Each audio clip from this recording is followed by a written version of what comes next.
Hi, in this short video I'm just going to go over the things that you need to know about organisational charts and management hierarchies.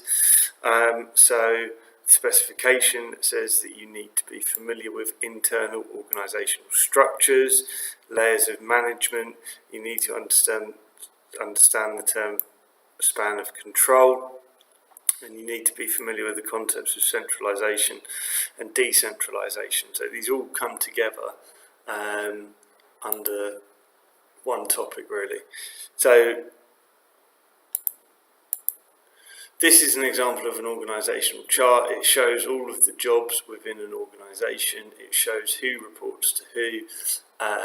You can see that the night shift manager and the day shift manager both report to the production manager.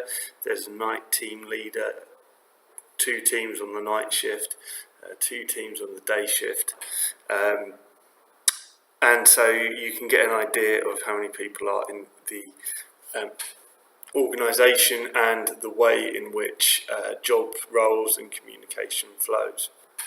So that's what an organisational chart is.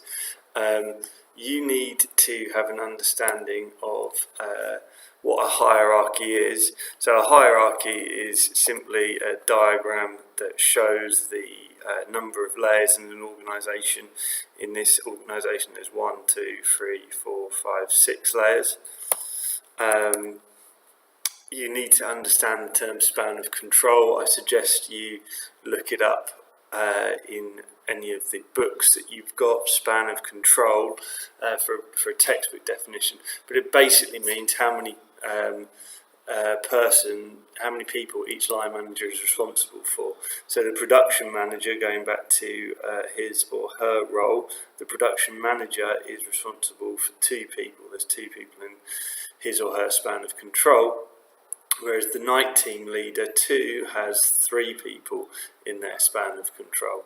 Okay, so span of control is how many people are a manager is responsible for. Chain of command is the way in which orders are passed up and down the hierarchy. So an order might come from the managing director to the production director to the production manager to the day shift manager to the day team leader too, and in that way the order would get all the way down to the worker. Okay, so that's what chain of command means.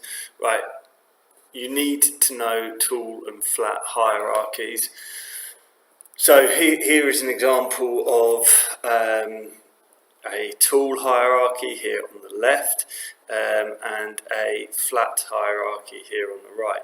A tall hierarchy, and it's worth making sure that you've got this written down and understood somewhere, it's characterised by many layers of management and narrow spans of control.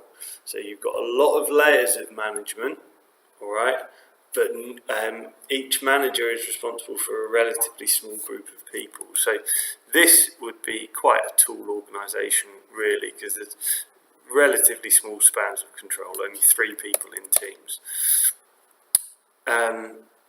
So what are the advantages of having a lot of layers of management, but each manager only responsible for a relatively small number of people? Well, there might be more promotional opportunities within this company. If you've got more managers, there's more chance of promotion.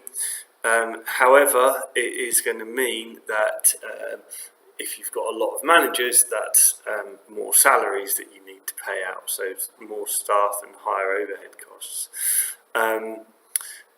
In this organisation, you know, there's a lot of managers to do the managerial roles, and therefore there's less need to delegate work down the hierarchy. Managers should be able to complete the work themselves. But if the management are doing all the important jobs, it could lead to low morale and a lack of commitment. As staff, that, you know, there's nothing left that's that exciting for staff to do. They're just left running the business day to day. This idea of narrow spans of control, where each manager is responsible for only a relatively small group of people, means that tight control can be kept of the organisation, which is good if you want to keep an eye on your workers and what they're doing.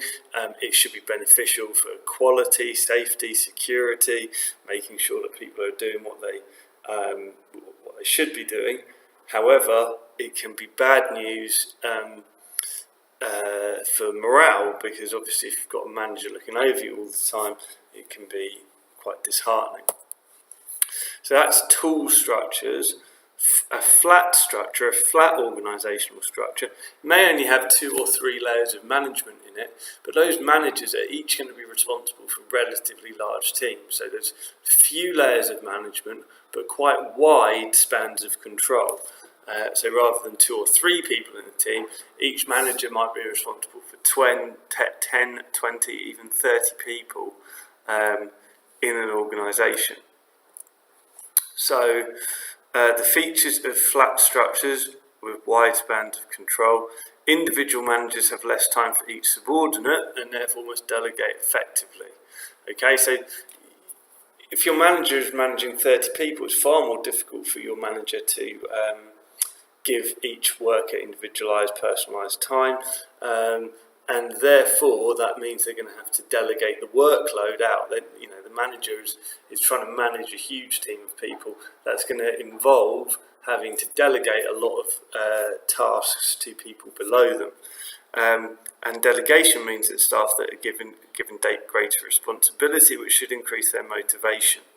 However, if your manager is always extremely busy trying to run the team and they're delegating you work that you're not sure how to do, it can be very stressful for you. So on the one hand, you get more responsibility, which is great if you can cope with the responsibility. However, if you're going to find that stressful, that might be difficult. Fewer layers of hierarchy means that vertical communication improves. So in other words, what this is saying is, if you have a look, the top managers in this organisation, they're quite a long way from the customers, okay? Whereas the top managers in this organisation, the flat organisation, are much closer to the customers. So in theory, it's much easier for the managers in the flat organisation B to know what customers want, which is an advantage.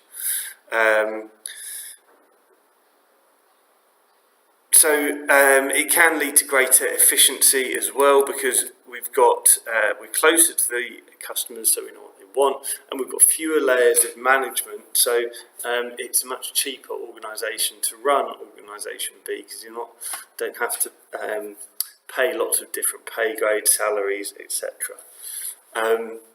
So I guess the key thing that you need to be aware of, apart from those terms, is this is called reorganising organisational charts and management hierarchies. So you need to be aware of the pros and cons of moving from a flat structure to a tool structure, and the other way around. How could that be good? Why might that not be so good? Final bit, centralisation and decentralisation. It ties into this. Centralisation is when strategic decisions are made by the management of an organisation and communicated down. So centralised decision making tends to be associated with tool hierarchies, where you've got a small group of people at the top who are making the decisions. This should ensure consistency across all branches, as all the decisions are being made centrally. It allows for decisions to be made quickly, as there's no need to consult. Decisions should be made by the experienced people. Hopefully the management in this structure are experienced and know what they're doing. On the other hand, so if we're running a big organisation with lots of different branches, if all of the decisions are being made centrally, there's going to be a lack of freedom for local staff to make decisions, and that can be demotivating. They're always being told what to do in their individual branches. Central managers may not be aware of local tastes and customs. So when I was living in London, I had a Tesco near me, and that in my area there was a large Bangladeshi community, and there was also a large kind of Nigerian, Ghanaian community as well. And the Tesco there had a world food aisle, and it was absolutely full of Bangladeshi, Ghanaian and Nigerian foods, because there was a degree of decentralisation where the Tesco managers could be aware of local customs and make decisions to suit them. So if you were completely centralised, you wouldn't have that, and that would be a disadvantage. Pros of decentralisation. So decentralisation is where strategic decisions are delegated to local managers down the hierarchy. So decentralisation might be associated with a bit more of a flat hierarchy, where we're asking people to make decisions, which can be motivational. It allows individual branches or factories to respond to conditions in the local market, and decisions can be implemented more quickly as they're understood, because it's the people in the branch making them. However, local managers may lack experience, and if you've got lots of different branches of the same organisation doing different things, then it can lead to a lack of consistency. So that's everything that you need to know in this section of the specification.